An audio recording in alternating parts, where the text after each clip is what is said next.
Good morning, everybody. Hey, how's everyone doing? Sorry for the delay. Lots of delays for me lately. Everyone hear me okay? Let's make sure this is working.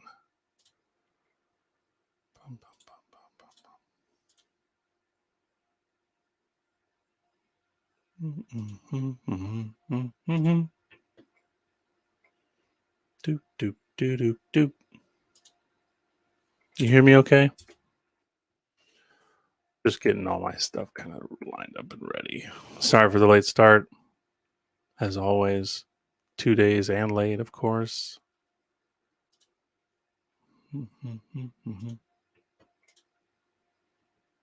Morning. Okay. Perfect.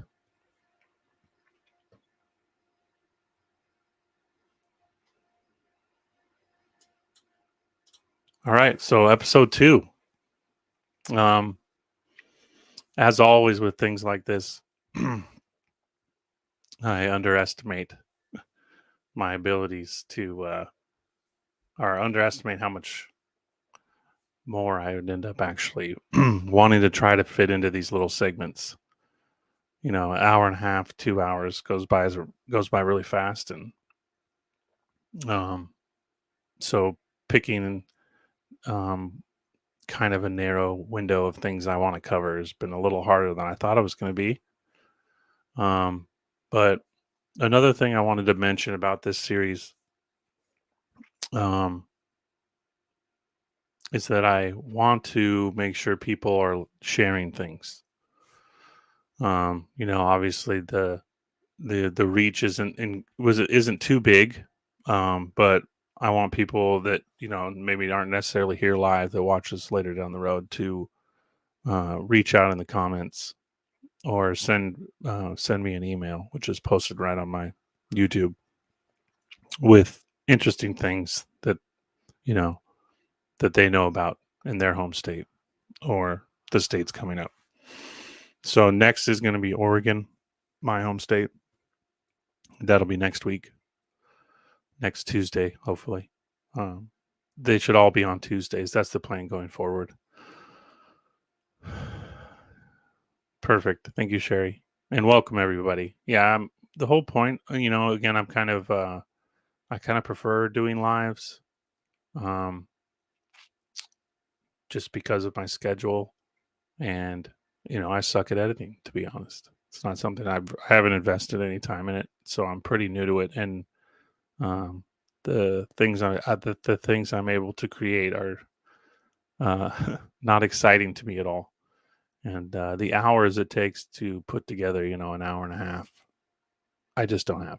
So, and I think the bonus to that is that I can work through and talk through with everybody here that's joining me.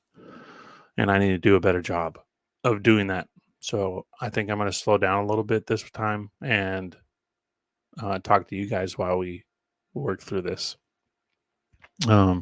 And yeah, like I was mentioning, um, Oregon is next week. The following week is going to be California. The following week from there is going to be Arizona and then Colorado. So from today, or Tuesday, I should say, a month out, Oregon, California, Arizona, Colorado. Even if you don't live there, if you know interesting, weird things or you've heard other things, I want to make sure that I'm taking um, people's comments and interesting stories and making them a part of the show. It's definitely going to help it feel a little bit more personal, I think. And because what's interesting to me, I don't want every episode to just be reading newspaper articles. Although obviously that's going to be a share of things because it just is a lot of information people haven't seen before, at least from a different lens. But um, where do I want to start today? Um, yeah, just saying hi to everybody, I guess. It means a lot to me that you're here, 5 a.m., 8 a.m. Eastern, wherever it is you guys find yourself. I got people all over the world, which is really crazy, honestly. It's an honor. But yeah, and I know that this time frame is an odd one, so yeah, it means a lot. Where do we want to get started today?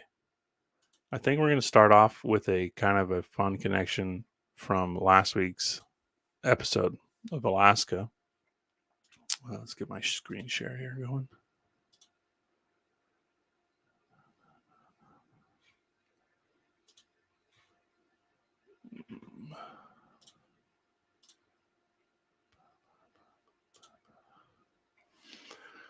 And yeah, so some of you may remember we were talking about the Arctic Brotherhood, um, formed on a steam wheeler, leaving Seattle, headed for Alaska. And these men, kind of sillily described in the story as just being your average miner, decided to create a secret society, and they called it the Arctic Brotherhood. And basically, what they were saying was that whatever they find, they're gonna keep secret. And they ended up, within just a few years, controlling nearly all of the gold being exported out of Alaska. And they pretty much ran. They had three, um, clubs, whatever you want to call them, in the three main cities in Alaska. And all the politicians, um, all the export services, anyone making any money, food coming in, gold going out.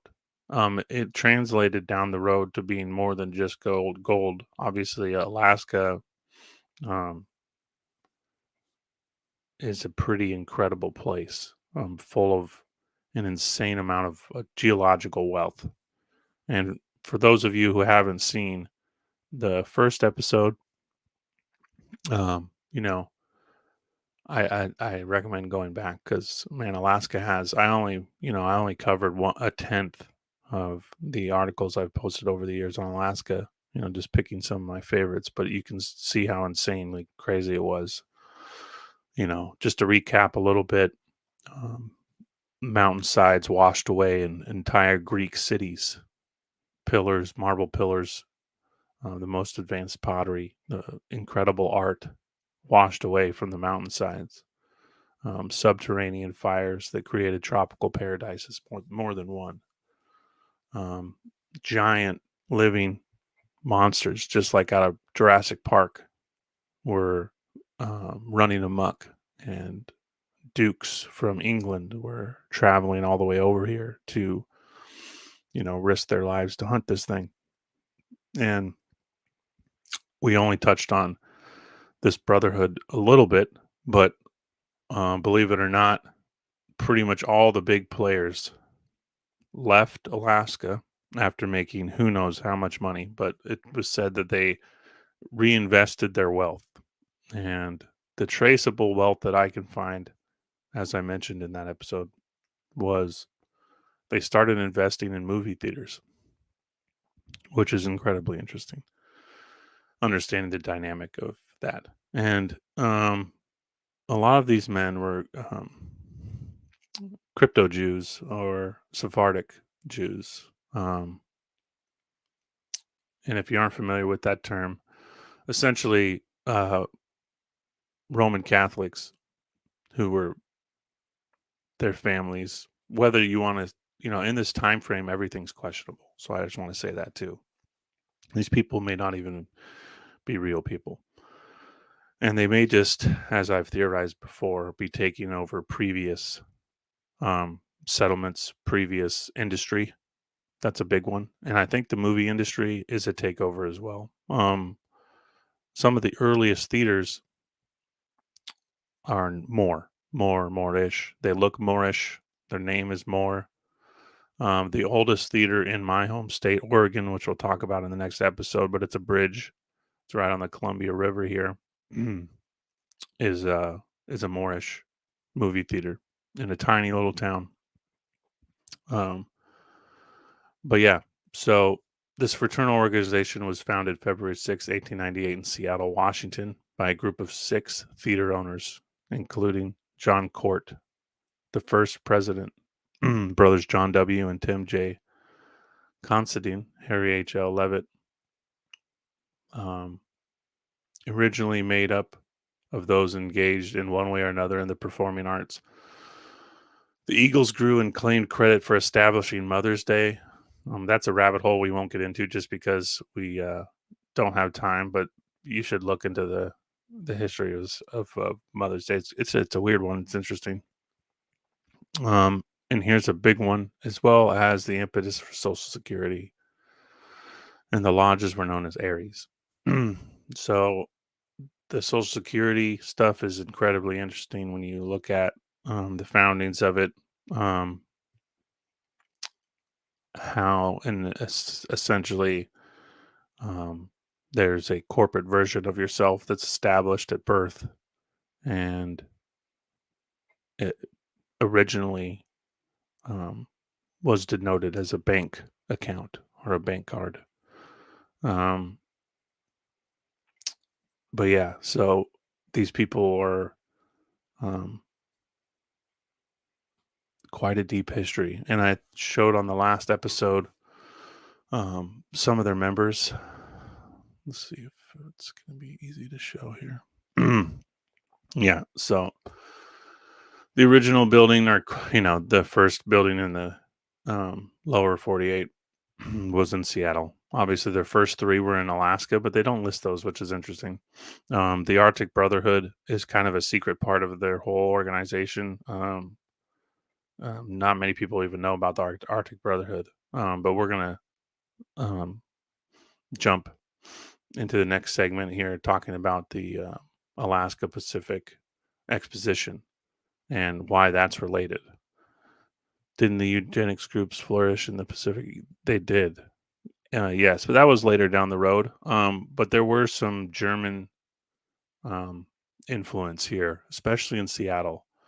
World War One, World War Two. Actually, it was like the 40s. And for those who don't know, Gates' father was tied in with these groups. I don't think there's any coincidence there. And yeah, the eugenics in Seattle, it's pretty old. Yeah, it's like 70 years old now, I think. I'm sure it's older and it's probably more involved in a government perspective or government lens than anything else now. Ian Valdez, welcome, buddy. Thanks for being here.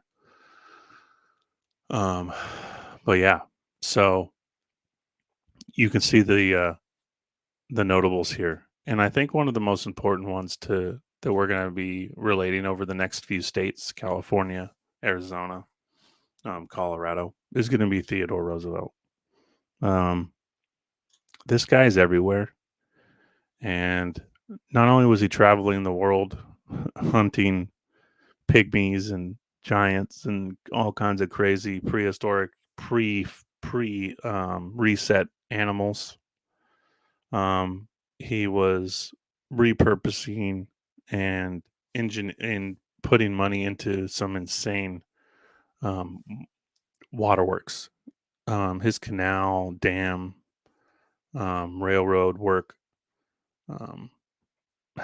has a lot of odd connections to some of these articles that I found over the years, and we're going to get into a place here in Eastern Washington that's I've been to, and is one of the craziest places. You feel like you're on another planet.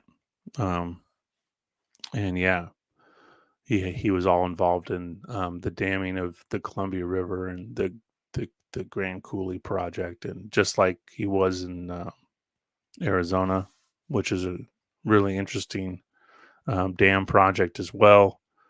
The Grand Canyon obviously shares a lot of similarities with Eastern Washington. The section we'll be going over is a place called the Scablands, which is just this incredible scarred environment. Basically looks like it was hit with a giant laser. But yeah, so you can see, you got Hoover and you got a lot of big players, and this is a club that not a lot of people talk about, um, but really interesting. You can dig some more, but for now, we're gonna hop over into the Alaska Yukon exposition. We're just gonna read over a few. Excuse me. We're just gonna read over a few of the notes here. The Alaska Yukon Pacific Exposition was a World's Fair held in Seattle in 1909. Remember that date because as we get into some of the um, other things that were going on in Seattle in this time frame, it begins to seem very suspicious. Publicizing the development of the Pacific Northwest, it was originally planned for 1907. So yeah, it was delayed by 2 years, and you'll see part of why it was delayed. It was originally planned for 1907 to mark the 10th anniversary of the Klondike Gold Rush, but organizers learned of the Jamestown Exposition being held the same year and rescheduled. So, which is really strange. I don't think that's true. You find that the people putting on these fairs are intimately tied. So to say that they were planning and then they, on short notice, delayed it, and people have seen enough of these pictures. When you're building, and they were building a lot of these buildings.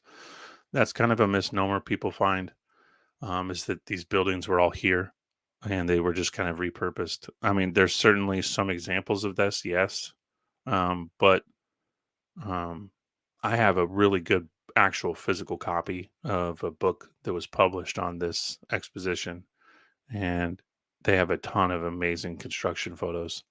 And I would say 80% of these buildings, 90% of these buildings were actually built. Um, and most of them aren't stone, it's just wood and plaster. They had hundreds of men making plaster molds, and a lot of what you see as stone, beautiful stonework, is just plaster over wood molds. And which is still interesting. I mean, they're still investing an incredible amount of money, and these buildings are quite beautiful. But um, this example, I believe, wasn't entirely here before. But what I wanted to get into and why I made the connection and why we're hopping over here is that this man right here, Godfrey Schelander, he proposed the ideas. He was also the Grand Secretary of the Arctic Brotherhood. So, so coming out of the Yukon and coming into Seattle, there's like 4 or 5 Arctic Brotherhood members that, remember, they eventually become the Fraternal Order of the Eagles, who are putting on these expositions, and there's a lot of odd overlays here, and that's a one to remember. Um, he was involved in the Alaskan Territory, as we talked about, but he also was the one providing a lot of the exhibits, even for the one in my state, which we'll get into next week. Um, he originally pitched William Sheffield of Alaska Club. The Alaska Club was intimately tied with the Arctic Brotherhood, same people, and James A. Woods, the editor of the Seattle Times, on the idea of the permanent exhibit in Seattle about Alaska. So, kind of irrelevant, um, but you get an idea of just how insane. Um, like all these expositions, it's quite beautiful, and the narratives and what they're showing is very odd. Just to show a few pictures here. This isn't one that a lot of people are familiar with. Um, Opening ceremonies, the crazy amount of people, and the amount of infrastructure that was needed just to get the people here was pretty insane. And one of the weirdest things to note is that everyone's wearing the same clothes, which I always thought was incredibly strange. To me, it was a marker that um, people were out of place. Um, you know, all the men and all the women are basically wearing the exact same clothes, um, which to me is very weird. Um, when we talk about orphan trains and um, cities being reset and populations being redistributed, um, when you look at city centers from the 1860s, 1870s, uh, it's very weird. Obviously, a lot of you here already question these narratives and understand that a lot of this stuff doesn't line up. Um, but we've talked about the orphan trains. We talked about the baby farm stuff. If you haven't seen my interview with Exert This, it's an old one, but the baby farm stuff is really relevant because the incubators started here. They were first advertised here, um, and I think that's a big um, indication of what's going on here. Um, Other human exhibits included displays representing Igorot people from the Philippines as dog-eating primitive people, the Alaskan Siberian Eskimos, and a Chinese village depicting opium dens and recounting the recent Boxer rebellion. So you'll find a lot of these expositions, they're quote paying these people, but a lot of them I don't believe were doing this under their own free will. I think a lot of them were captives, or something was going on and they were basically prisoners, and it was just like a circus essentially. These were just like circuses. um you got the incubators and you have all these different native populations, and you'll find at every exposition there's some group that's being exploited. um Yeah, and I think again, I just wanted to use this as an example for anyone that hasn't looked up these pictures. There's hundreds and hundreds, and you can spend hours doing it. It's quite a beautiful exposition, but the narrative, the background, the stuff that's going on is so strange. I mean, it's a circus. It's just like kind of a flex of what has now been taken over, and what's left over is being redistributed, and these men, you keep finding these same men. And as we go farther into this series, once we get to Oregon, we'll talk more about the theaters. But Hollywood as you know it is remotely tied to the Arctic Brotherhood and to the expositions of America. It's all intertwined, which is probably the most relevant thing we have in our lives that still connects with this. And the incubator stuff is also very important. And if you haven't seen Minds Unveiled series, it's incredibly in depth. I highly recommend it. So from there, and then remember that time frame we were talking about, 1907. They delayed it 2 years. Um, Very weird. You have to think about the labor force and the amount of money um, and transportation. They had to build rail lines that was required to get something like this off the ground, and to just delay it by 2 years because we didn't know that they were doing um, the Jamestown exposition, even though you find the same people are tied in. It doesn't make any sense.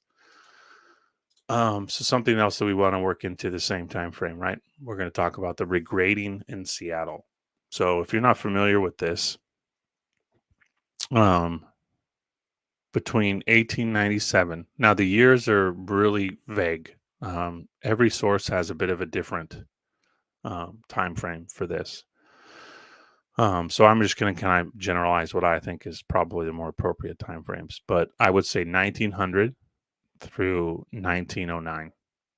So in between the time frame that they're building this exposition, which again, if you look at how many people it would take to build this, the labor involved, the time frames, um, and then at the same time they're doing the regrading of Seattle.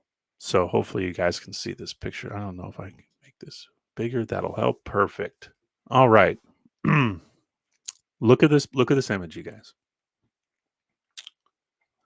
And I do a horrible job of looking at the chat, so I'm going to try and do better. So I apologize. But what do you guys see here?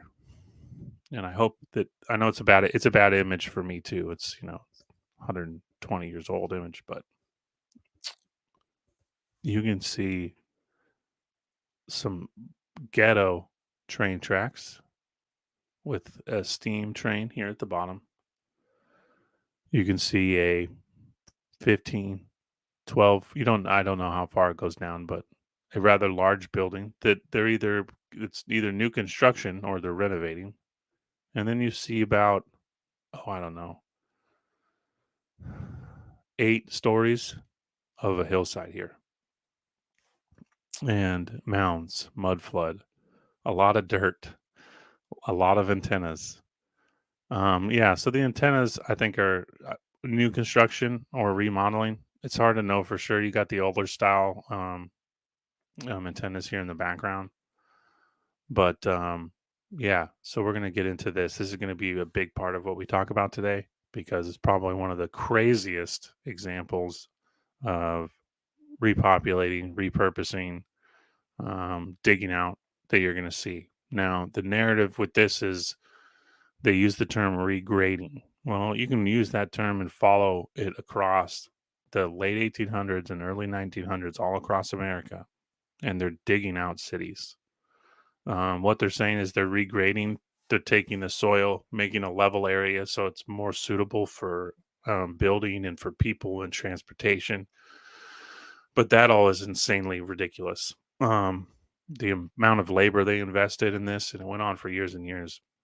Um, in less than 10 years, they moved upwards of 45, 50 million tons of dirt. And they were finding all kinds of stuff inside these big hills.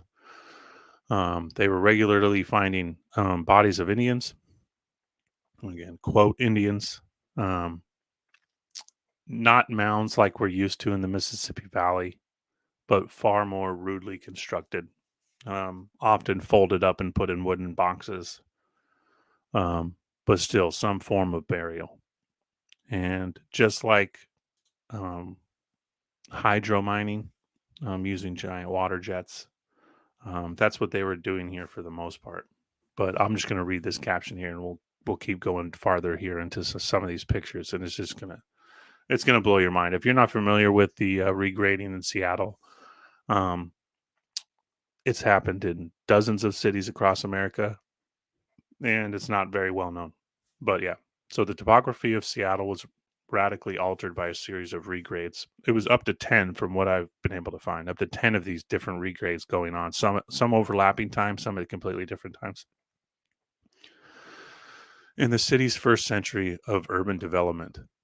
Now, when you look at Seattle in the mid late 1800s, it's a up and coming town, but it's small, small, and the yeah. So just keep that in mind as we start looking at more of these pictures. The heart of Seattle, largest city in the state of Washington, is on an isthmus between the city's chief harbor, the saltwater Elliott Bay, and inlet of the Puget Sound, and the freshwater of Lake Washington. Capitol Hill, First Hill, Beacon Hill collectively constitute a ridge along this isthmus. Now, something that I've mentioned with Longo and something that I've talked about with Carimo before in the past is Seattle was a city of 7 hills. So, just like Rome, just like Tampa Bay, Florida, just like Rome, Georgia, just like Cincinnati, there are dozens of cities that were built on 7 hills. Now, I think this regrading of Seattle was the destruction of these 7 hills. In addition, at the time the city was founded, the steep Denny Hill, now it's many hills, it's not one hill, it's 7 hills. And they're talking about these three are the biggest, largest ones that stand out, and they're all leveled to the ground. Um, some of the hills were 10 stories. So just incredible. Like I already mentioned, 50 million tons. Known as Belltown and Denny Regrade. When European settlers first came to Seattle in the early 1850s, the tides of Elliott Bay lapped at the base of Beacon Hill. The original location of the settlement that became Seattle, today's Pioneer Square, was a low-lying island. A series of regrades leveled paths for roads, demolished Denny Hill, and turned much of Jackson Hill, a remnant of which remains along Main Street, into a near canyon between First and Beacon Hills. The roughly 50 million short tons of earth from these six, so it's 60.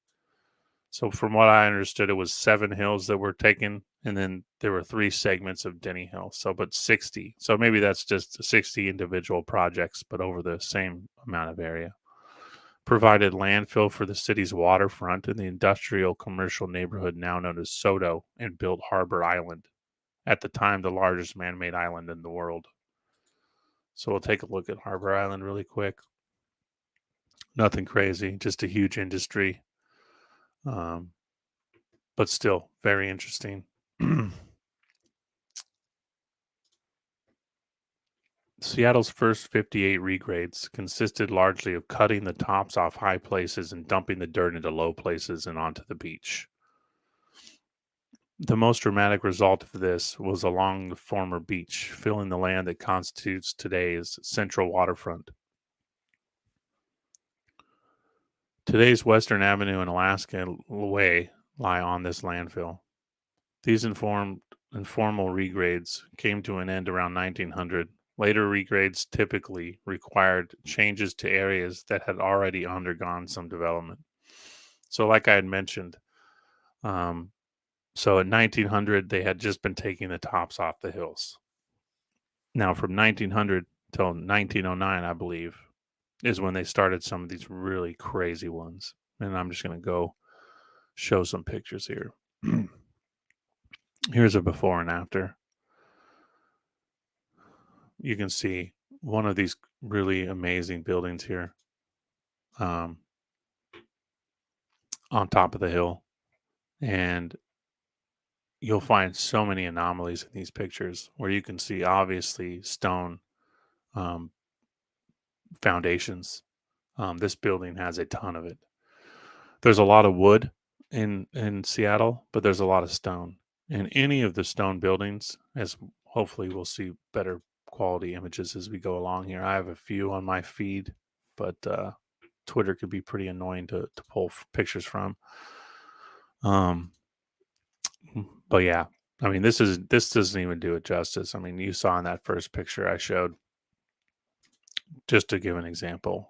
But there are places where it was 10 stories or more of dirt. And here's a great picture. So the majority of it was done with water. Yeah, Morris style building. There's a lot of amazing older buildings in Seattle, and they're all gone pretty much. There's a few that are left. We'll get into Tacoma here a little bit. Tacoma has one of my favorite buildings, and I was lucky enough to go there about a decade ago. It's still around. It's a school, of course. But yeah, look at the perspective here. Hopefully, you guys can see just what we're dealing with. Now, the narrative in some of these pictures is that these houses, okay, this is what they're saying. Now, remember, this is steam bucket, horses, and in places like this where they don't, because they don't have trains all around all these hills. So most of this is being washed into an area or carried away with a horse and buggy. Now the narrative is that this house was on top of this hill, and that as they washed it away, they slowly lowered it down, keeping it together. Now, what kind of nonsense is that? You know, we're dealing with a city that's barely getting its feet off the ground. It barely has infrastructure. It barely has paved roads. I mean, there's like 7 or 8 paved roads in Seattle in this time frame. And this is the kind of thing they're doing. And remember, the time frame for the exposition is in the final 4 years of this, which is when they're really doing the most work, it seems. But this will just give you perspective. I mean, we're dealing with 6 stories, maybe more. Yeah, and again, thanks everyone for being here. I'm doing my best to keep up with chat too, so we can kind of tie in any questions or anything. But I'm skipping forward on the wiki here just to show some of the pictures that really give a good perspective. Um, uh, the crappy picture of the school, but it's completely all stone foundation, stone building, and they demolished it. So they demolished this school, this stone building school, but they lowered this house down from 80 feet up to keep it together. Hey Bernie, thanks for being here. And how does that make any sense? Well, the reality is that this foundation probably was 3, 4, 5 stories deep, and that's part of what we're trying to get rid of here. And I think we're gonna hop into. Um, let's just hop into here real quick and do. Because there's a lot more pictures, and I want to get you guys some better pictures here. Okay, this is what they're telling us they're doing. This is the narrative they're saying here. Okay, that they're lowering houses down, like that first picture I showed you. I mean, it's just ridiculous. It's absolutely insane. And yeah, I mean, look at this. Just another house leaning at a weird angle. Guys with huge hydraulic hoses. Now, when we get into my California Anomalous America episode, we're going to really get into hydraulic mining a lot, and it's going to blow your mind, this stuff they were finding in the mountains. It seems that the west coast of America was not only covered in hundreds of feet of lava, which Seattle, Tacoma, Eastern Washington, a huge chunk of Oregon, and a huge chunk of California are buried under 300, 400, 500 feet of lava. And then on top of that, they're covered in mud. So was this mud flood, did it rain from the sky? Was it a liquefaction event? I tend to lean away from the liquefaction event because the lava flows and the lava fields, they don't help the case for that. So where did it come from? Could it have been a wave? Now for every 10 feet of tidal surge. Again, I'm going to get this number wrong, but it's only like a few inches of debris that's left, silt, and so to leave behind 100 feet of mud, it would either need to be a giant wave or mud was raining from the sky. I don't really know what it is. Um, I'm sure there are things called mud volcanoes, and I would say maybe that's partially to blame, but I don't know um, if that's the case for all of these. And again, I live right on the Ring of Fire, all the way from the Yukon down through BC, Washington, Oregon, California. It's all volcanic ranges. I live right under a Mount Hood. Um, but yeah, so I think that plays a role, and we'll get into that a little bit later. But I just want to go over some of these images because um, when I first found out about this, and shout out to anyone from Stolen History or knows Stolen History, years and years and years and years ago, that was like, before any of this stuff was really on YouTube. Stolen History was the absolute jam. And they were talking about this on Stolen History. I want to say 3 or 4 years ago. Maybe it was 2000. Maybe it was 2019. Um, but I mean, just unbelievable, really. We're the images. I could show images all day, but I think it's really important for people to see these, um, because it's just absolutely insane. We're gonna look for a few more of my favorites. Here's a good one.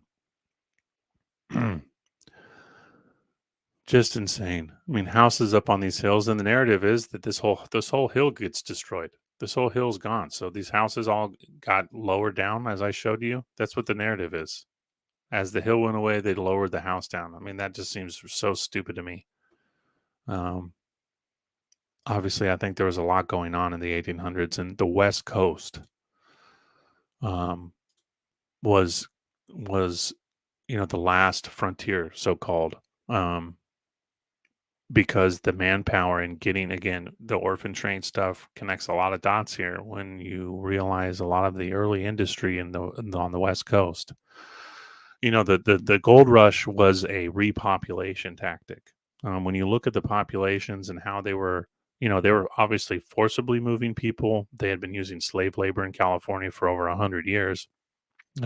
Chinese, Japanese, um, people from South America, people from the Gulf, people from Cuba. Um, but that wasn't cutting it. And the gold rush was a repopulation tactic, 100%. And this is exactly what they were doing in California. But instead of it being about regrading a city to make it more livable, they were looking for gold, right? Just the same purposes, but new narrative. And yeah, these images I just can't stop looking at them. I haven't looked at them in a few years. So when I was getting ready for this episode, I was just like, man, I just couldn't believe, like pictures like this. What came first, the chicken or the egg? What do you guys think? You know, like, what does this look like to you? And you can find this in cities all over. They had stuff like this in Portland, in my birth city. I live outside of Portland, but I was born in Portland. And all the cities are mud flooded there. I think I've talked about it before. I'm not sure on what episode it was, but when I was in middle school, they still had tours, and we went into the Portland Underground, and it was 3 or 4 stories, all brickwork, stonework, um, that went on and on and on, the whole city. And you find pictures like this in Portland. You find pictures like this in cities in California, cities in Nevada, um, west of the Mississippi, or east of the Mississippi. I'm sorry. There were towns in Missouri. There were towns in Kentucky. There were towns in. I'm just going off the top of my head. I'm sure there were so many, but that are easily you can find proof of where there are. There, the narrative is that they're. What came first, and they're showing. What is this, 2, 3 stories of mud here between this building, and yeah, just that's a drawing, but you get the idea here. I mean, it just seems like a war zone to me. These images are so small. There's a few more good ones I wanted to show, like this one here. Here's that school I was talking about. And you'll find a lot of these old stone buildings that are obviously far older than we're told, are schools, which is weird. It's very weird. In Portland, there's a ton. We'll go over that next week. But here's that building. My opinion is they got to this part and they're like, well, I mean, this thing's too big to lower down, which I still don't believe that's what's really happening. But I would imagine as they went deeper and deeper, the building just kept going. And you can have a 2-story stone school become a 5-story stone school. That just wouldn't fit the narrative. Here's the picture I wanted to show. Now, does this make sense? You're saying that they washed all this away? Now it's either they lowered this building down or this building was built, it's just there's the school in the background so you get the perspective again. You know, just ridiculous. Just insane. And again, they were finding human bones all in this stuff. Human bones. Sometimes they were in full um, coffins. And this is how they're doing this. Like, you see train tracks every once in a while, but most of this is steam shovel and horse and buggy. Okay, look at that building in the background. So they're moving 50 million tons of earth with horse and buggy, steam shovel, and you have buildings like this in the background. I mean, what is going on? Here's the trains, but again, the trains were in only very specific locations. Most of it was horse and buggy. Now, why that's fresh in your mind, we'll come back and show a few more pictures. Oh, here's a good one. Sorry for the small pictures. I had a bunch that I've already presented and shared. but my stuff on Twitter can be a little buggy.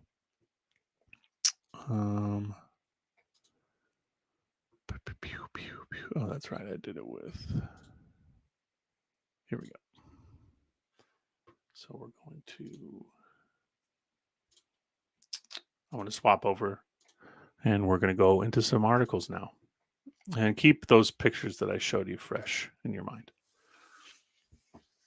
Let's just do full screen. No, that doesn't work. Okay, we're going to just jump ahead and I'll come back to some of these. I just wanted to read a specific one that'll give you kind of an idea. Here we go. Discovery at Tacoma, Washington, 1907. So this is right in that time frame when they're digging out. They're doing the regrade, and they're building the exposition. Okay, same time frame. Discovery at Tacoma. Supposed tide flats found 1,000 feet below the surface. Tacoma, December 16th. The 1,000-foot deep well that the city is boring at South Tacoma promises to reveal much of the strata of this peculiar formation of the country before the boring ceases. The contractors, however, were not expecting a formation that they have just run into of something very much akin to the marshy mud and silt found on the tide flats in front of Tacoma. The formation is many feet in thickness and contains much decayed vegetable matter, showing that in some bygone age there was a general shifting of the surface strata of the Earth's crust here, in which hundreds of feet of gravel were piled on top of growing, exuberant vegetation. The decayed plant life appears to have been much akin to a tropic vegetation, and with the tide mud in which it is congealed, forms a substance much like soft rubber. The auger is making fast time through the formation.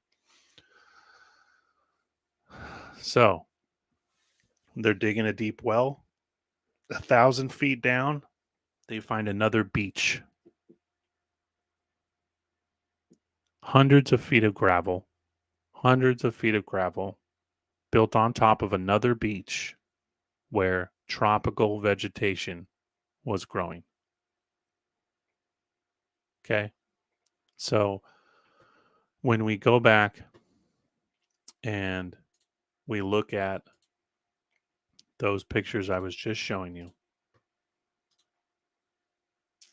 where did they go?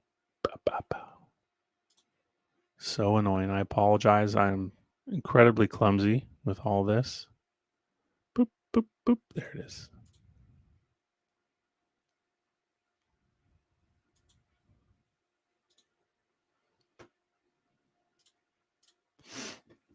Yeah, sorry about that.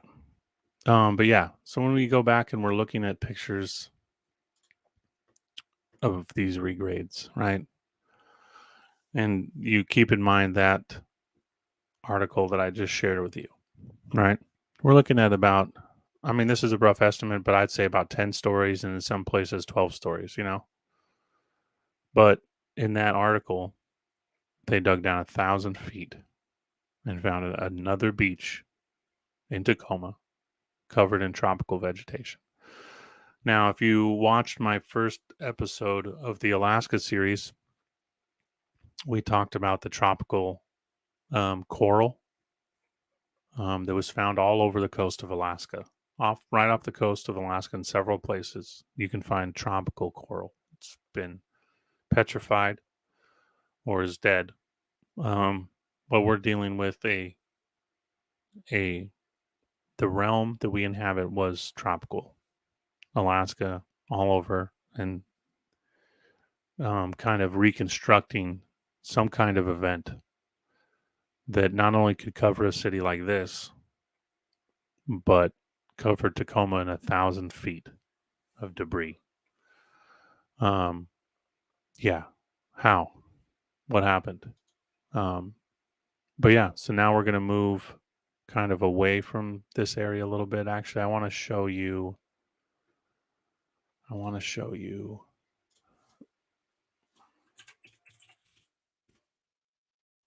It's still working. Here we go. Perfect. So this is Tacoma, the same place we're talking about where they did this dredging. It's probably 2 miles away from this area where they dug down. This image, I believe, is the 1880s, and then the second one I'll show is the 1890s. Maybe I have it backwards, but it's late 1800s, right? And when are we supposed to be seeing cars?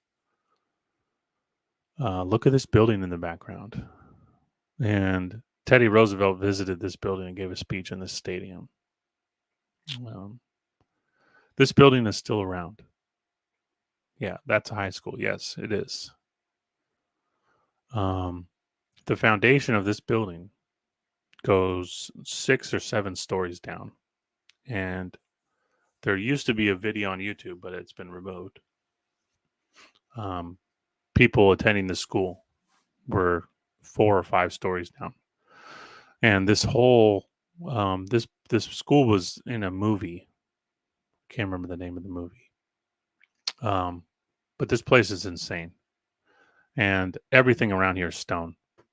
This giant wall, everything below this. So this whole thing has been constructed. And yeah, like I was saying, what is this above ground we're dealing with? 6 stories, and the level of this stadium right here. I'd say this building goes all the way down to the level of this stadium, maybe even farther. Harry Potter.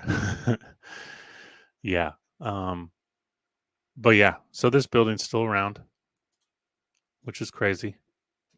Just another angle here to give you perspective. But yeah, these are all stone walls. This entire area, this entire stadium is all stone. And just remember the time frame we're dealing with here. I mean, look at this building. Okay. This is 10, 15 years before they're excavating Seattle with horse and buggy and steam shovel. But we're building buildings like this, you know? No, I don't think so. Um, but yeah, let's get back to some more articles and keep going that direction.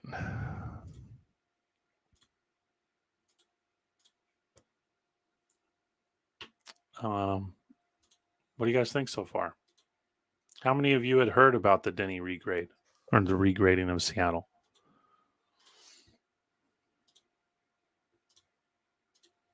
It's amazing how many people have never heard of it before. All right. We're going to go all the way up to the top. And this is going to lead us into our next segment, and we're going to start talking about Eastern Washington.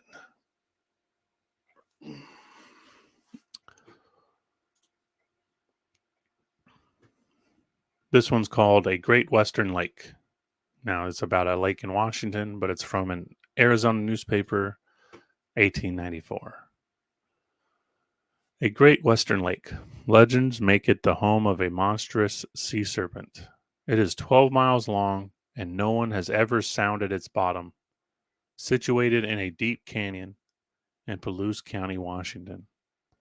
Long before mankind ever heard of this little earth and sorry for the bad quality, and stared its conquest from the sea monster, the Tacoma Ledger, the area that now is distinguished by the name of Palouse County, had been subject to violent upheavals and radical changes in topography. A great inland sea rested here for many centuries, and the chemical action of the water enriched the soil simultaneously with leveling the sediment in the form of a vast plain. So, this is something a lot of people don't know about, but here's an old image of the Pacific Northwest. And yeah, so if you look closely down here, you can see California. San Francisco, right here. And there are 4 or 5 maps like this. Look at this thing. The inlet for the Columbia River, I believe, is this right here, which is, I live right next to the Columbia River.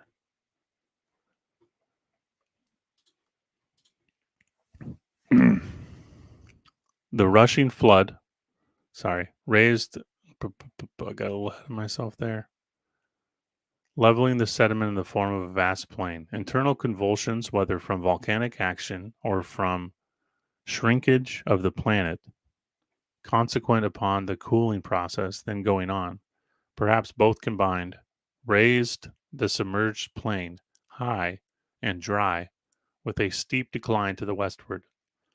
The rushing flood cut the land into ridges and ravines, high bluffs, and lonely rocks, being scattered promiscuously in living evidence of a revolution. The surface thus presents a broken and picturesque scene.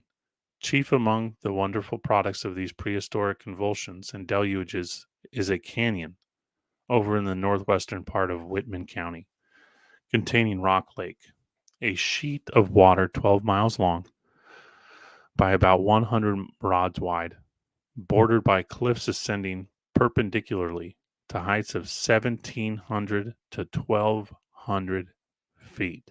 These are basalt walls. Okay, basalt is incredibly, incredibly strong and hard to erode. Basalt walls, 1,700 to 1,200 feet. Now remember, they couldn't sound. This lake is so deep, they couldn't sound the bottom of it. Oh, Stellium, thank you for joining me. Someone's tagging 13th Monkey. Eddie Parker's here. Hopefully, 13th Monkey. There he is. Mike. Noel, thank you for being here. Sherry, as always. Thank you so much, you guys. Again, I am doing a horrible job of keeping an eye on the chat, so I apologize.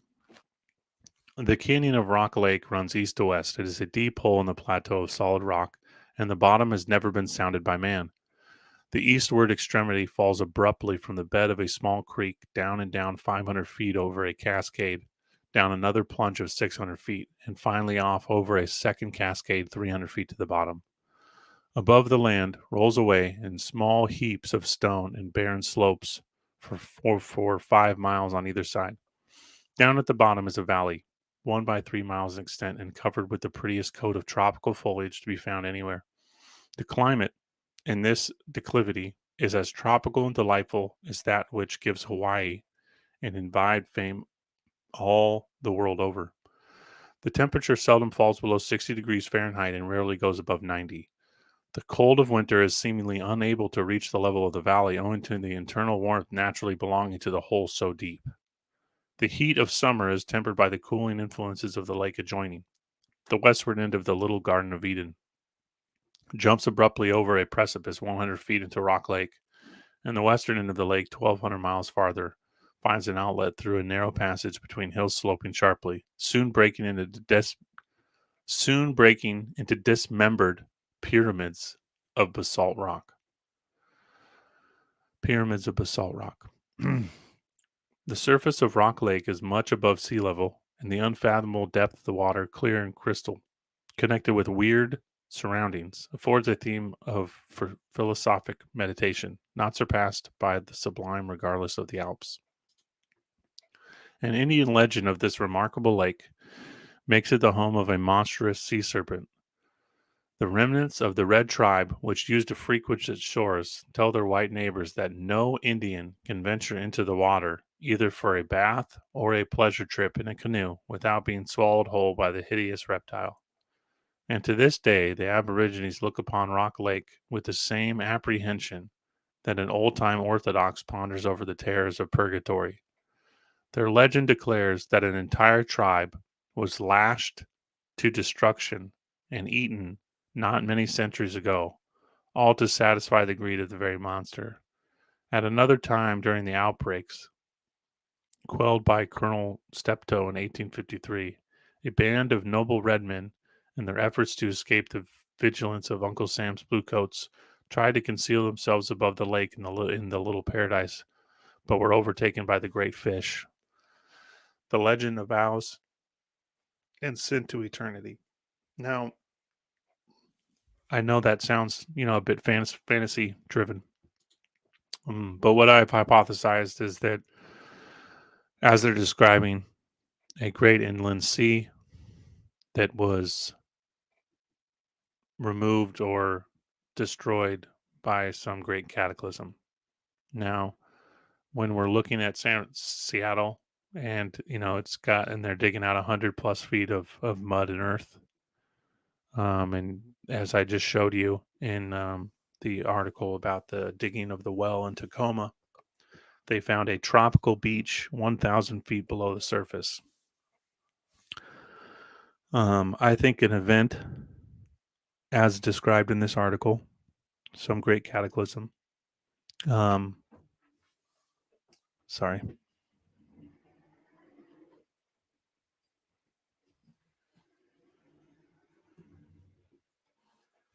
the dog wants in. Some event that would destroy or displace this amount of water would create an event um, similar to what we're discussing.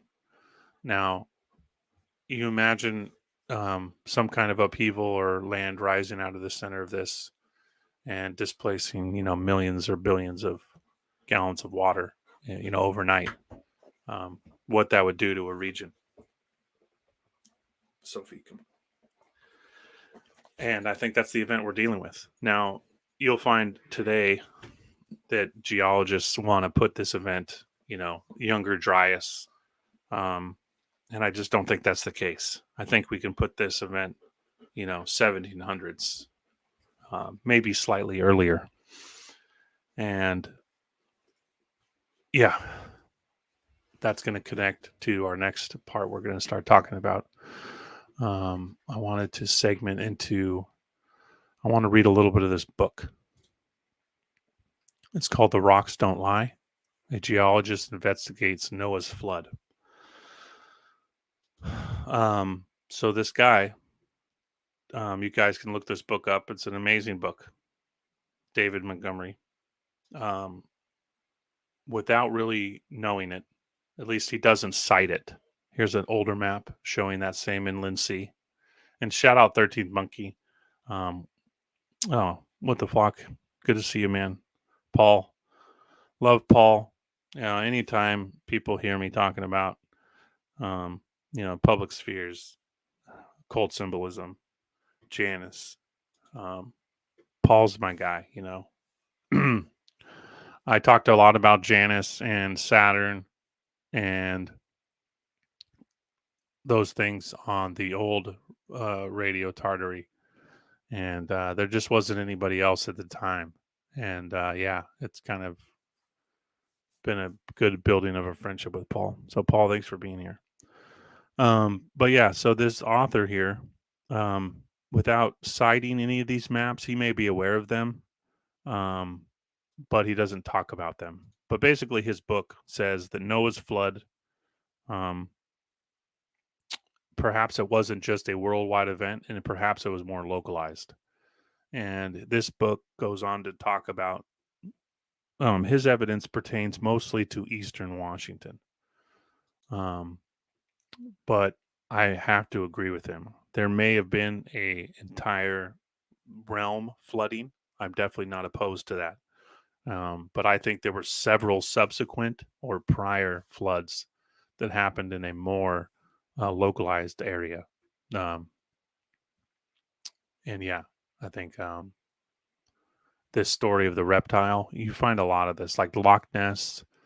I think we're dealing with creatures that are getting stuck in these inland seas, and through some cataclysm, they get shuffled into a small lake or something like that. And, one or two or three remain.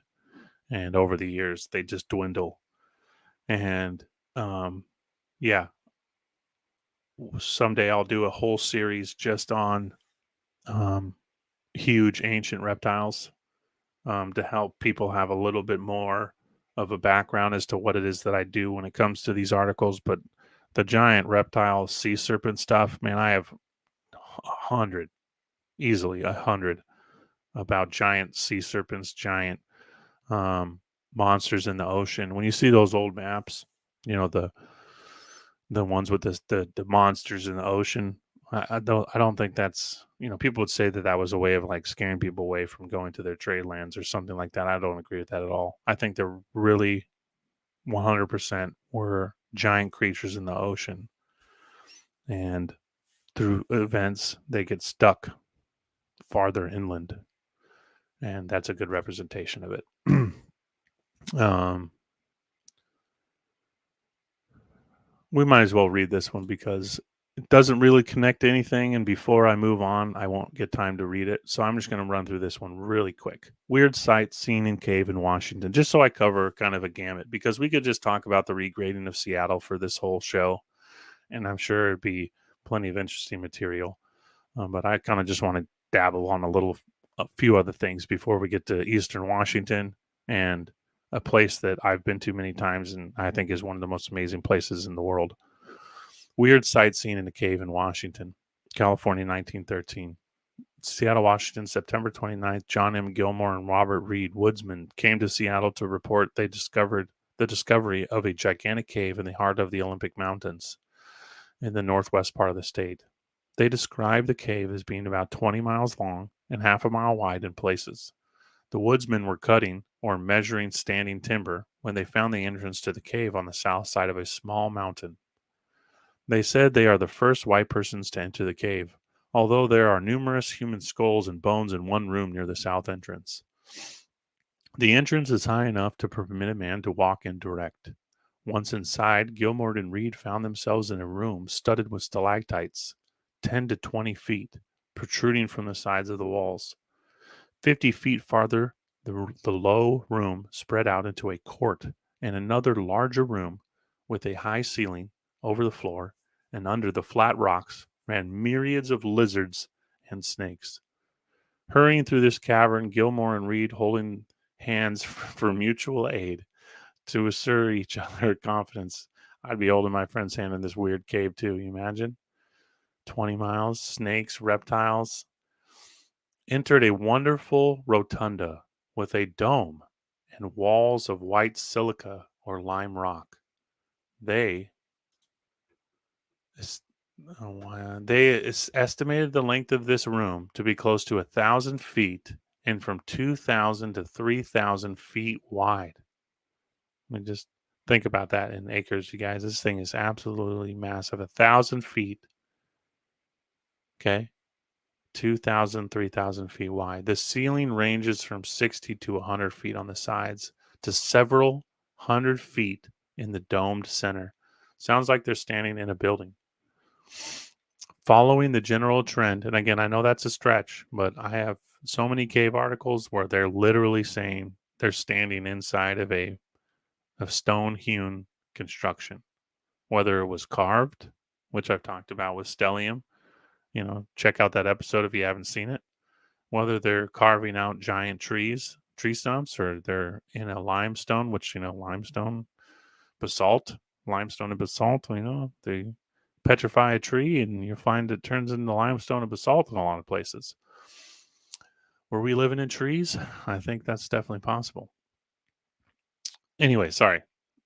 Following the general trend of the cave, the men worked their way for 2 miles until they came on a yawning pit where they filled one lantern with a fresh supply of oil and threw an empty bottle into the pit. Reed counted 30 before the bottle was heard striking the rocks on the bottom of the pit. Once around this deep black hole, the men found easy going and came upon another room filled with a strange odor. Believing they would have to turn back because of this gas, the men suddenly emerged into another room in which they felt fresh air. They were unable to trace its origin, but were fairly carried by the current into another separate room. where their lanterns were not needed because phosphorus rocks made everything as bright as day. After traversing many miles of the cave, they came upon a large room filled with every conceivable noise: screeches, howls, moanings, and sharp reports like explosions rent the air continually. There was not a thing moving to produce the sounds. 10 minutes more brought them into a room where many skulls and human bones lay in small piles, as if the room had been used as a vault for the dead. Stone arrowheads and stone mortars were observed.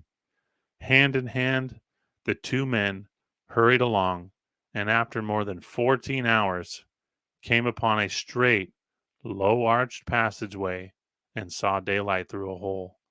The hole was really the south entrance of the cave, and the discoverers found themselves in the mountains again and fully 20 miles from camp. They again will visit the cave and obtain pictures and drawings. Well, after hours and hours of looking into this, I wasn't the second expedition. You don't find anything of, and often with these articles, there is no second expedition. They let the how it works is in these counties and states. These exploring parties are connected with the government, and when something like this gets um, announced or put out, they'll come up with a reason and they'll block it off. You'll find that time and time again with these cave systems. And even the cave systems that are open to the public today, they're less than 10% are open to exploring. So you're looking at 90 to probably, I'd say, even in the range of 99% of the cave is closed off to the public. They say under the guise of safety, but, and still today in a lot of places, foreign countries, mostly third world countries, they're doing a lot of cave exploration, and you get a lot more good content about it because they're a little more open about it than the U.S. government. But I just wanted to share that because there are a lot of cave systems in Washington. All these mountain ranges are crazy places, but the phosphorus walls, the skeletons, the room that was absolutely gigantic that had very distinct um, um, dimensions made you feel like you were in an actual building of some sort. And a lot of these cave systems feel that way. But yeah, so we're going to keep moving along. Okay, this one I love this one. This one's a small city in eastern Washington. So now Olympia's on the west coast. Now we're leaving the west coast and we're going to start heading out east. And this is where I love the one we talked about. This one here. It was mentioning a lake where the creature was after this giant inland sea had washed away and probably flooded, killed millions maybe whenever this cataclysm happened. Obviously a lot of it went into the ocean, but you just don't know which way the waters shifted. And me and 13th Monkey have postulated many times over the years that you know Sophie, what are you doing? Eating my headphones. My apologies. The dog wants attention. We've postulated that as the event happened, that even if a small percentage of this water, we're talking millions and billions of gallons, went inland, it would have killed anyone in its path. I mean, we're talking, you know, huge tidal wave. I mean, monstrous tidal wave. So you could only imagine, and that could be part of these sedimentary layerings that we're seeing that are so large and kind of like that one in Tacoma that we talked about. What would it take to bury Tacoma in 1,000 feet? 800 feet of gravel on top of an ancient tropical beach. Tacoma, the city of Tacoma, and I showed you those pictures with that incredible building that's obviously far older than being built in the late 1800s, probably 100 years old at that point, is built on top of, 1,000-foot buried tropical beach. In Alaska, as we pointed out in episode 1, is built on top of an ancient tropical shoreline as well. So very interesting. And so that lake that the monster's in, it's also heading towards the eastern part of the state. So now we're moving into eastern Washington. I've rambled a lot and I started a little late. So we're going to try and move through as much of this as we can. Got about 40 minutes left, 45 minutes left. And I want to talk to you guys at the end too. And like I said, um, Oregon, California, Arizona, Colorado. That's my next 1 month scheduling plan. If any of you are from those states or know about interesting things in those states, reach out, please. Yeah. Oh, Tacoma and Walla Walla. Awesome. Yeah. Walla Walla is incredibly beautiful. I love Walla Walla. Eastern Washington is just a place that not enough people know about. It's incredibly beautiful. My own home state too. Yeah, the Pacific Northwest, even the eastern parts. Once you get away from the mountain range, there's not a lot of people living out there, but it's really, really beautiful. All right, ancient remains. A story is being circulated of a wonderful discovery in a small valley surrounded by deserts. This is in Walker. It's a tiny, tiny little town. It's not even really a town anymore. It's like a mining stop. It is said that large quantities of broken pottery of a strange pattern strewn the valley, and that crumbling remains of furnaces are numerous. Also, that the lines of the walls of a number of large buildings are plainly traceable.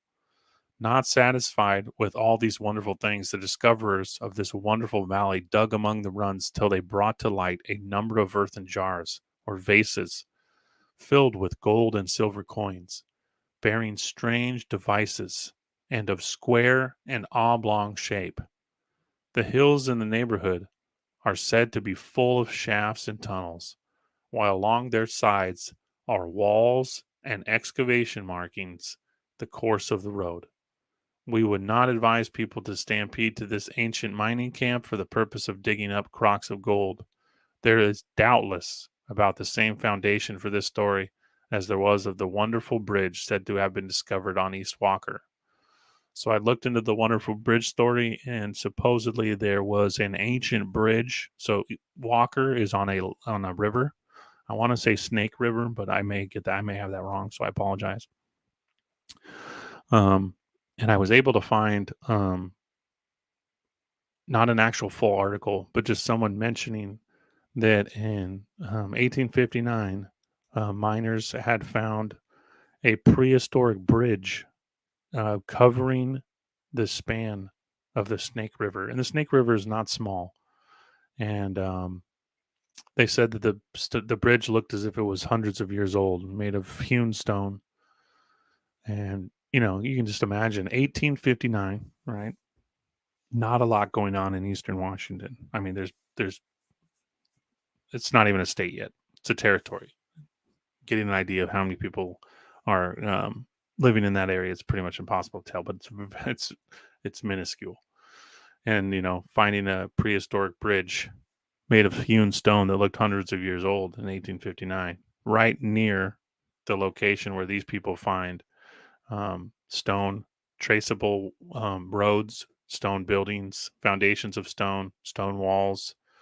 And I think the earthen jars and vases filled with silver coins, gold and silver coins bearing strange devices, and of square coins were really a popular trade with China.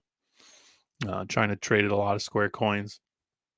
I think Korea and Japan had square coins as well, but I believe China was the biggest one. So it seems like we're dealing with some ancient mining here. So we're going to keep moving. We already covered that one. I don't want to move backwards, but we got to talk about this one. Norsemen on Puget Sound in 1010 AD, Washington, 1924. Ubsen, so Spokane, Washington. Norsemen crossed the American continent and came to the Pacific Northwest in the year 1010 AD, or thereabouts, according to interpretations placed on discoveries made by Olaf Lorentzen Opsen. I'm going to mangle that, so I apologize. Norwegian scientist. Opsen said that he had discovered hundreds of carved stone tablets in the various parts of the northwestern United States consisting of runic letters peculiar to the old Norwegian writing. These have been sufficiently extensive the last year, and in some cases, the month and the day of the writings can be determined. He said he believed a party of Norsemen led by a man named Lippun settled first on the Puget Sound in 1010, and then later went to Rogue River and other sections of Oregon. Some 200 years later, another expedition of these hardy Norsemen came to the Pacific Northwest. All right, I think now we're going to get into probably what we're going to finish on, which is going to be the Grand Coulee. And we'll just start with a picture. This is an 1860 lithograph of the Grand Coulee. This is a dried up riverbed for those who have never heard of the Grand Coulee. And it is the most incredible place I've ever seen. We're going to go ahead and look up.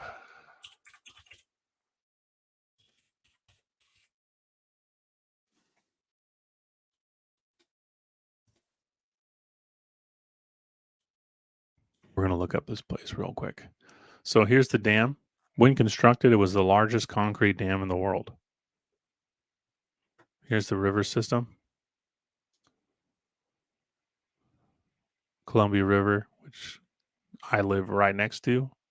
Grand Coulee Dam at the Channel of Three and the lake that's created.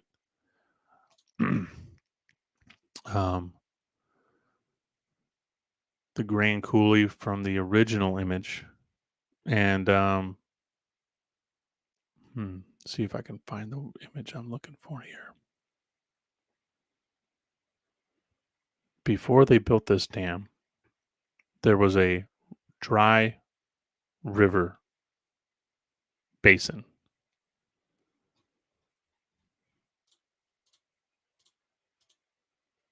Right here.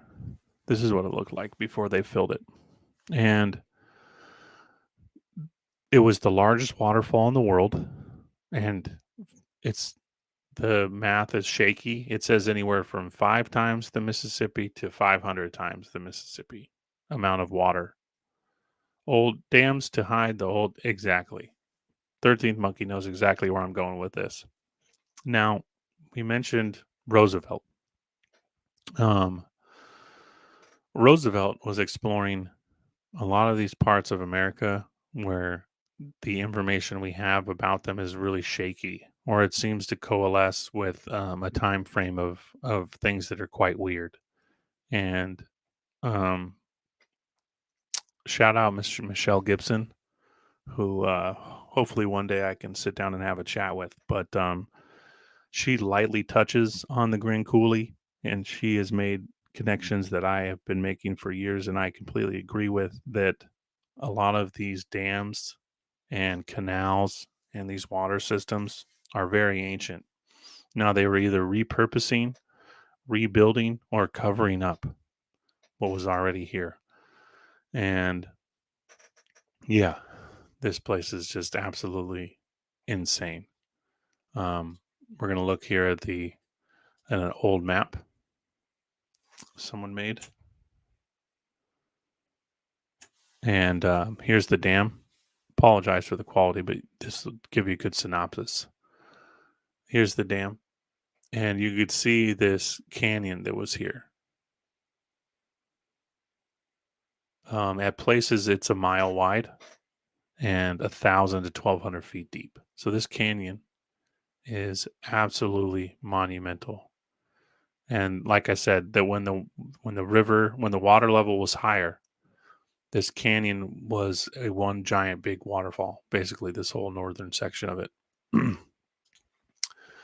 And we're going to kind of skip around a little bit because we're getting low on time. This is the article I really want to read before we look at some more pictures here of the Grand Coulee. The Grand Coulee in Douglas County. So this is Washington, 1896. The Grand Coulee in Douglas County is located is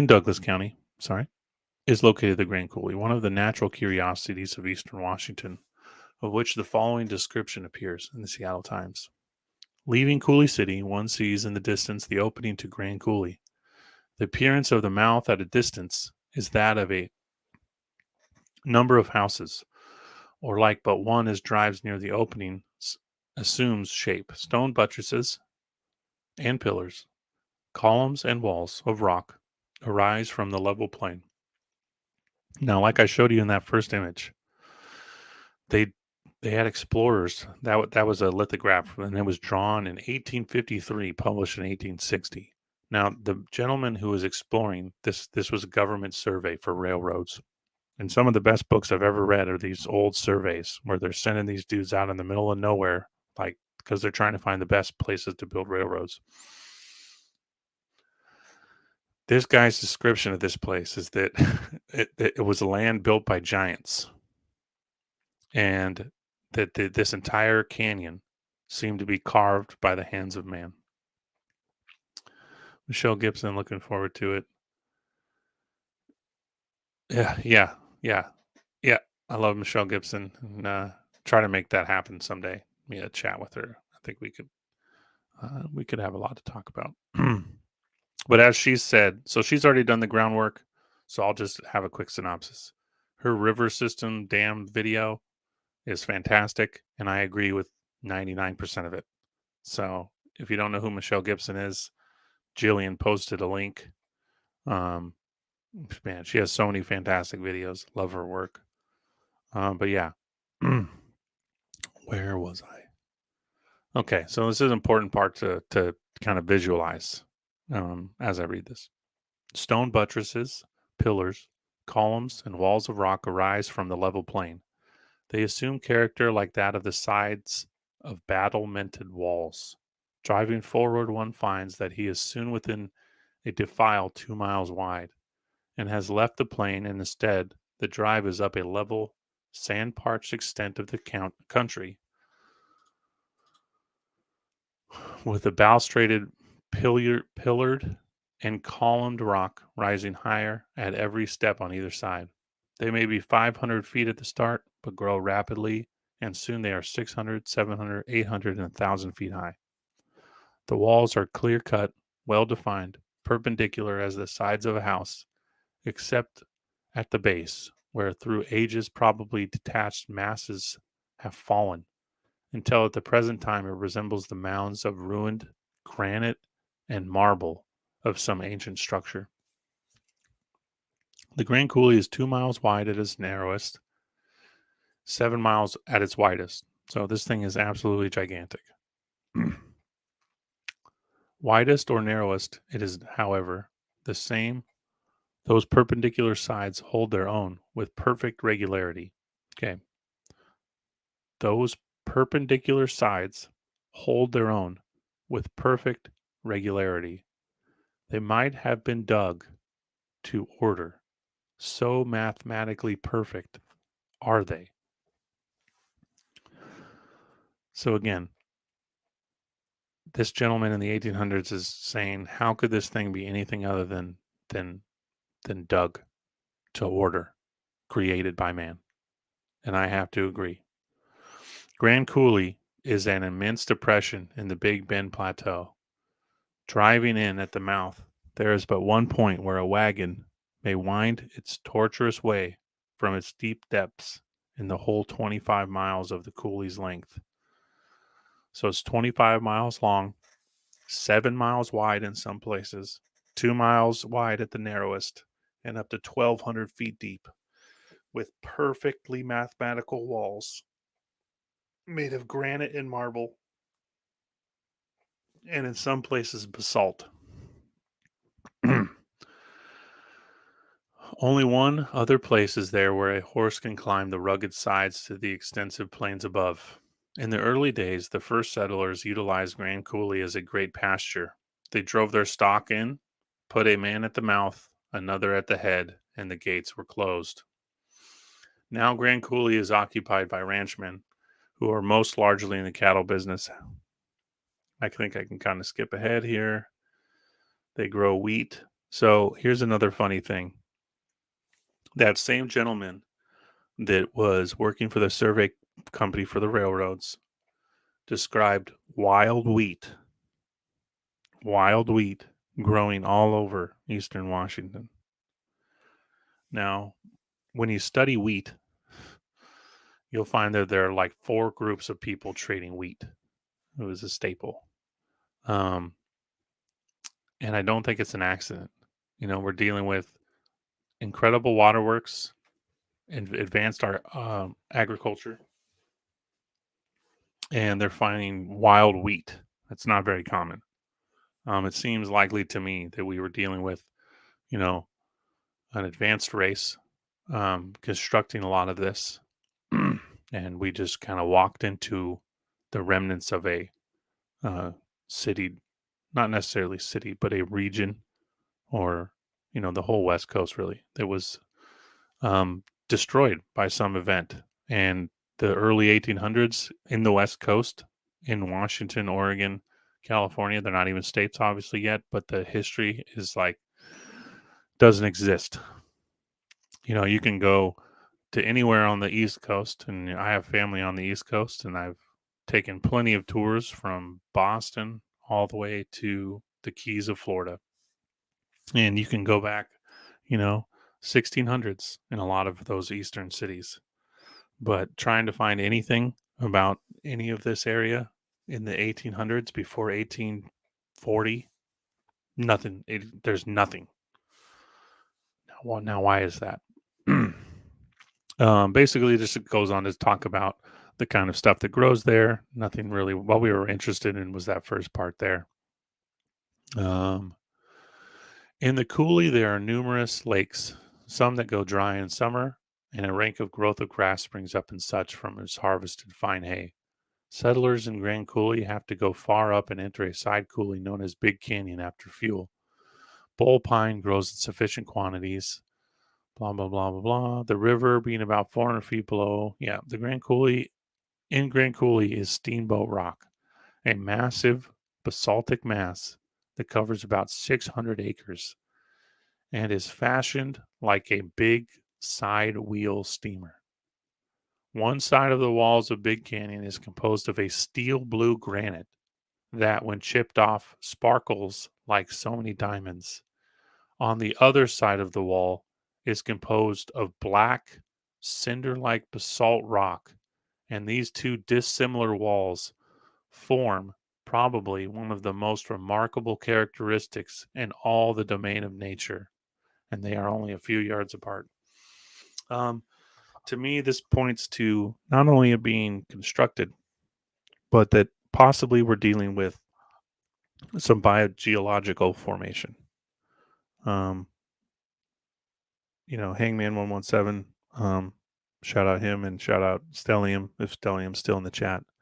Um, but looking at this breakdown of the materials, it would seem like that this is possibly a giant tree that's been shaped by the hands of man to flow water. And on top of this giant steamboat rock was a whole huge field of wheat. So incredibly strange. Um, there's one. Okay, this was the next one I wanted to read. Many Caves, Washington, 1936. The Coulee Wall contains many caves that one may enter and secure bits of petrified wood and limestone, which often show the marks of leaves and other foliage, imprinted there over a period of years, the total of which is almost inconceivable. Many people living right here in the Big Bend country do not fully realize the beauty and many wonders bestowed to this part of the world when she took it in her figurative head to change the course of the Columbia River. So, like I was mentioning there, inside the many caves of this incredible wall that seems, as the gentleman describing it, to be shaped by the hands of man and to be mathematically perfect, caves all along the wall with bits of petrified wood and limestone. So, Inside the caves, you have limestone, which limestone exists in great quantities in petrified trees. When trees petrify, they often have layers that turn into limestone. So these caves are filled with limestone and petrified wood, and marks of leaves and other foliage. So I think that just kind of strengthens the statement I made earlier that we're dealing with some biogeological feature that perhaps this Grand Coulee wasn't just carved out of basalt rock, but basalt can be found in petrified trees. Isn't that interesting? Caves, doorways, anything's possible. And I bet you some of these caves are absolutely monstrous. Um, when I had Stellium on, again, if you haven't listened to this to my interview with Stellium, go back and check it out. Um, we've hypothesized that a lot of these cave cavern systems, they look like, blood vessels of a giant biological life form, or um, veins of a tree. The veins of a tree where the sap and the water are transferred look very similar to the veins of a human. And I think a lot of these systems, some are man-made, some are naturally made that are shaped by the hands of man. And to say exactly which this is it's hard to tell. But when we go back, and I just love this lithograph because a lot of this has been changed, but you can see the buttresses as they're describing them. Other articles describe them as citadels, perfectly straight, perfectly vertical. The entire floor of this region is flat. Um, yeah, it's just insane. I mean, could you imagine finding this in the 1860s? Just absolutely unbelievable. Um, so yeah, that's the end of the articles. I want to go back and try to read a little bit of, was it this one? I believe it was. Yeah, The Rocks Don't Lie. So I'm going to try and read some of that, which is here. And we're going to swap. So yeah, while we're winding down, um, anybody that has a question or a statement about something they know about Washington, anything at all, questions for me, feel free to ask now. I will actually be paying attention, which I'm doing a horrible job of. I apologize. Um, we're going to just talk a little bit about this book before we end here. Um, I apologize. Let's make this clean. There, that's too big. Okay, so this book is The Rocks Don't Lie by the gentleman I had mentioned before, and we're just going to read a little bit from chapter 11 called The Heretic's Flood. And basically, this author, um, he he kind of uses the catchphrase Noah flood. He's not necessarily saying that Noah's flood was what took place here, but he's saying something biblically large, a biblically large flood, cataclysm. He mentions several things: volcanism, earthquakes. I think they're often tied in with one another. Louisiana history, Ian. Oh, I do. I have family in Louisiana. I have family in Georgia, Florida, and Tennessee. Um, I spent a lot of my summers in the South. Um, Unfortunately, I'm kind of a ways away. So my plan right now is, as I mentioned earlier, is I'm going to do Oregon next week, California the following week, Arizona the following week, Colorado the following week. That's as far as I've gotten. I'm considering staying on the southern part of America, just because I love that area so much, and I've spent a lot of time in um, Texas, Louisiana, the South, and I have so much good stuff from there. So I think I might. stay on the southern part of the states. Um, newspaper stuff is really difficult because of the territories that were established in the 1800s. The Oregon Territory was quite large. Montana, Nevada, Wyoming, as we know them today, the Dakotas, they were quite different, and the papers varied a lot. So organizing all that is kind of daunting to me at this time, and I just already have so much to talk about for the next four, and perhaps the following month. So week 5 will be New Mexico, week 6, Texas, week 7, Louisiana. So hopefully that answers it, Ian. But yes, I have tons of stuff on Louisiana, tons and tons from the South. The papers are a lot more dense, um, especially Louisiana. There's such a deep history there.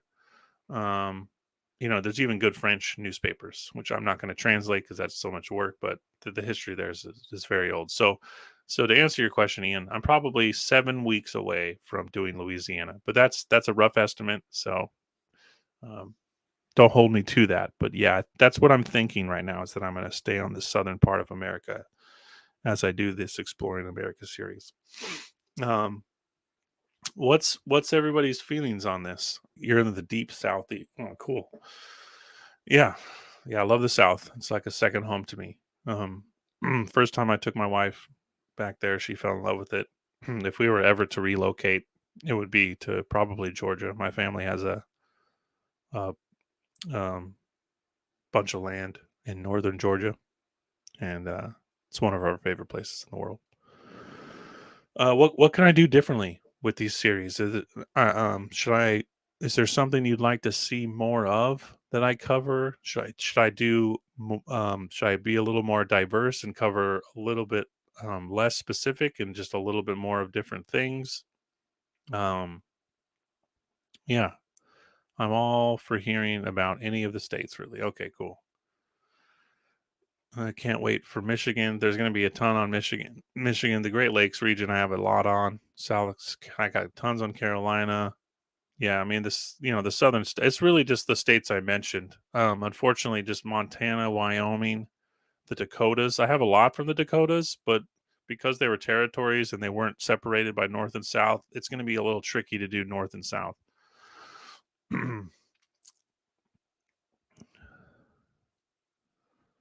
Hidden history in Utah. Yeah, yeah, that's a great point.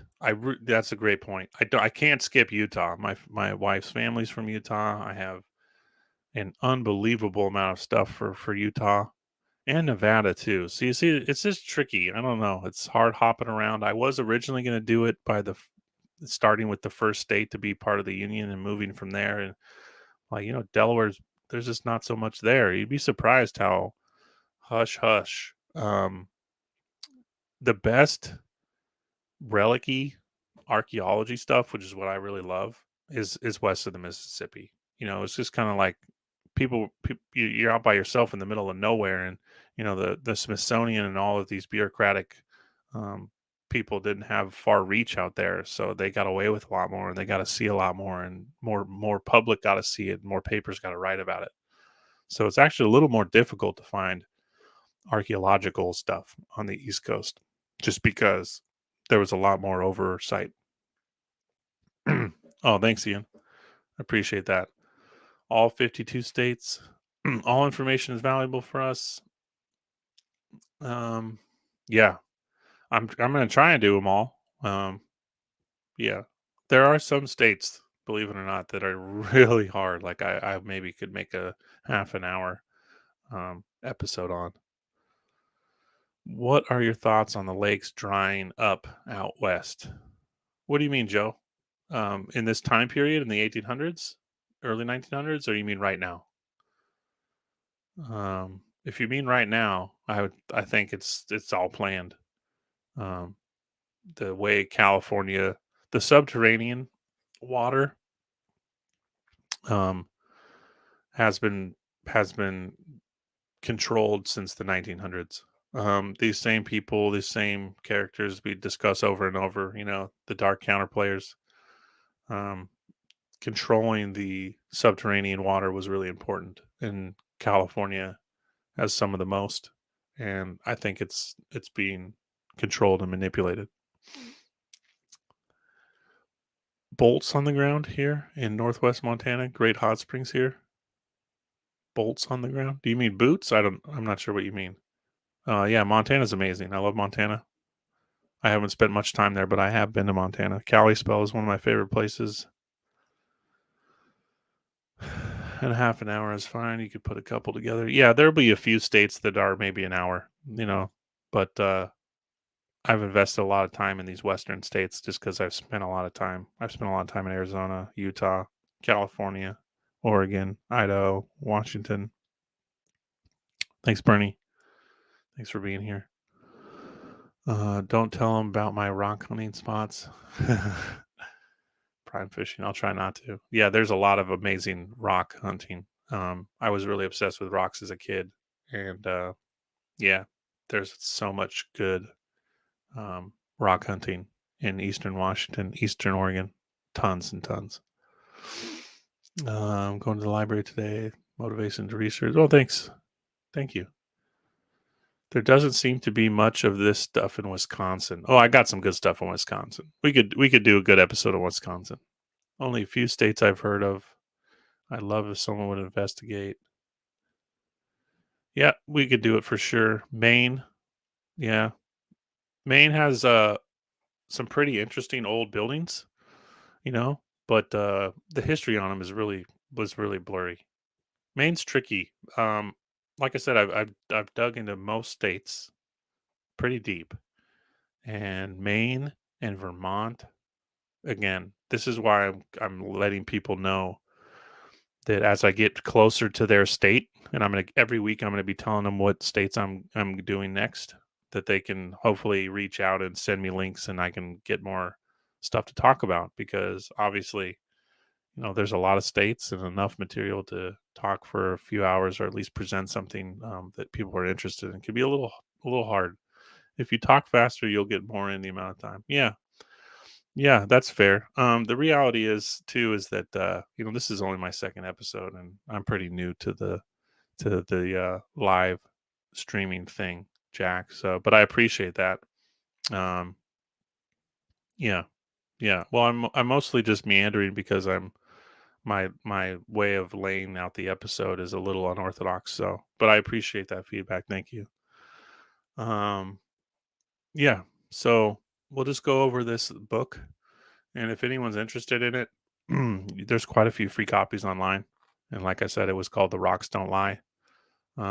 Basically, this author is hypothesizing that part of what created a lot of the formations of what they call the scablands, which, you know, could be a plasma event. There's a lot of proof. There's a lot of, I wouldn't want to say proof. There's a lot of good evidence out there that there was some kind of an electrical event, especially on the western states, west of the Mississippi. Um, and I would say the Scablands show incredibly clear evidence of that. Um, smile more and apologize less. Thanks, Mike. Appreciate that. Um, but yeah, um, so yeah, keep your comments coming. Like I said, California, Oregon, California, Colorado, Arizona. Those are the next four for sure. After that, I probably do Nevada, Utah, New Mexico, and then Texas. So saying Louisiana's 7 away was probably lies. It's probably more like 9. But again, that's just loose. Oklahoma is interesting. Yeah, Oklahoma is incredibly interesting. I got a lot of good stuff from Oklahoma. Um, yeah, it is. It is early for sure. Yeah, and I'm not quite. I get up early, but this is still early to try to present something. But again, my time is limited, so I'm just trying to fit this in. So doing a live chat at 5 in the morning is, obviously silly. So I'm grateful for everybody that is here, and it means a lot. And I appreciate even the more criticizing feedback. So it's okay, um, because I know I do a lot of rambling. In fact, I got that as a complaint on my last episode was, having a more clear outline. So I tried to do it geographically, but even then I was bouncing around a little bit. Okay, so I'm just going to do a quick little read over of this. Basically, he's talking about that he worked in for a university, and he had never ventured to he had never ventured into Eastern Washington, and blah blah blah. And he goes on to say that the temperature rainforest of Western Washington was miles behind us. The lack of plants made it easy to see the landforms. Once across the Columbia River, we continued eastward, driving up onto a plateau where swirling winds blew soil off freshly plowed fields, racing the dust devils to be dropped into the Moses Coulee, a canyon which with vertical walls of layered basalt half buried beneath ramps. Nothing had removed the rocks that fell to the valley floor. They just piled up in place, right where gravity left them. We stopped, gathered the students. He's just talking about the geography and how strange it is. Water scorched cliff, now dry waterfall, hundreds of feet high. So he's talking about the same area that I was just mentioning. Um, After European geologists dismissed a central role for a catastrophic flood in early history, the idea became geological heresy. Although J. Harlan Bretz uncovered evidence of giant floods in eastern Washington in the 1920s, it took most of the 20th century for other geologists to believe him. Geologists had so thoroughly denied the existence of great floods that they could not believe it when somebody actually found evidence for one. A controversial figure throughout his career, Bretz won no awards until long after he retired, and his most influential and voice for his critics had died. There was no volume written by distinguished colleagues to honor his career. He was an outsider, a heretic dismissed by the scientific establishment. A classic field geologist, Bretz figured out the story of the region's giant glacial floods, seeing what others at first could not and then would not see to sort out the pieces of the landscape scale jigsaw puzzle. Bretz became unpopular when he questioned orthodox uniformitarianism. Lyell's dictate that the process of today are the same as those of the past. Fresh out of graduate school and perhaps not knowing any better, Bretz identified compelling evidence for a gigantic flood. A reluctant heretic, he insisted on valuing field evidence above theory, piecing together the story of how a raging wall of water, hundreds of feet high, roared across eastern Washington, carving deep channels before cascading down the Columbia River Gorge as a wall of water high enough to turn Oregon's Willamette Valley into a vast backwater lake. This time it was the scientific community that refused to see the evidence. Vying to be the first to prove himself wrong, Bretz kept digging. But as he kept finding more evidence of a really big flood, the geological establishment kept coming up with ways of explaining it away.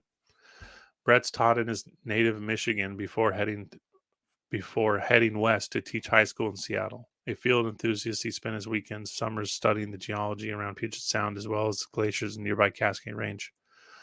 Blah, blah, blah. Bretz found exotic granite boulders perched on basalt cliff, hundreds of feet above the highest recorded river level. Glaciers could not have carried these boulders to these elevations. Geological evidence has already proven glaciers had never reached the gorge. His colleagues thought this part of the Cascade Range lay submerged beneath the Pacific Ocean when the boulders arrived, carried by floating ice. Finding no evidence of marine fossils or ancient beaches, however, Bretz concluded the boulders must have been deposited by fresh water. What could have generated such an enormous flood?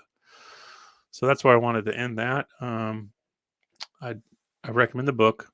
Um, Basically, this is a geologist in the late '90s talking about exactly what we were saying. Um, and he's not really looking at the newspaper articles and the other stuff we're talking about. Um, and I kind of just want to leave you guys with um, let's do Cooley.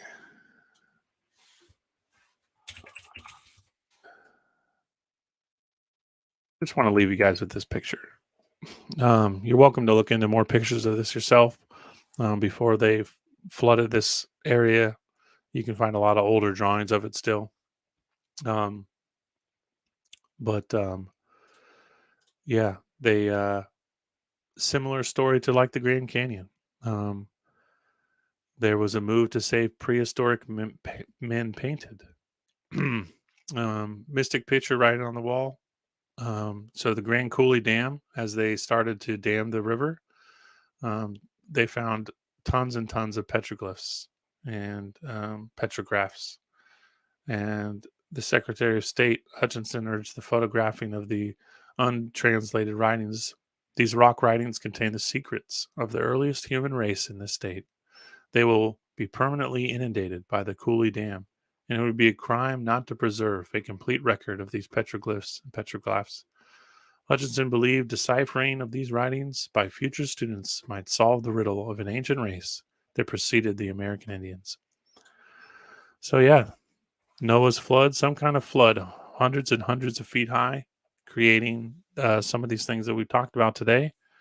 And yeah, I could do a show for 10 hours on Washington, and I could probably just talk for 2 hours about the Grand Coulee. Um, but yeah, these geological formations. So I think they bring a picture, and that map I showed earlier really does a good job of that as well. That there was a giant inland sea, um, and that the ice age probably was a lot closer to our time frame than we know. And yeah, I'm just going to run through the chat here real quick.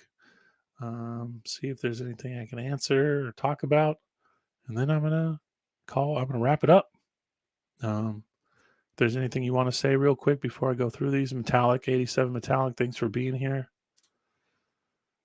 Very wise man. Mm. Do more on the ground, boots on the ground before. Oh, you're moving to Florida. That's gonna be great. Florida's amazing. Mind blowing picture.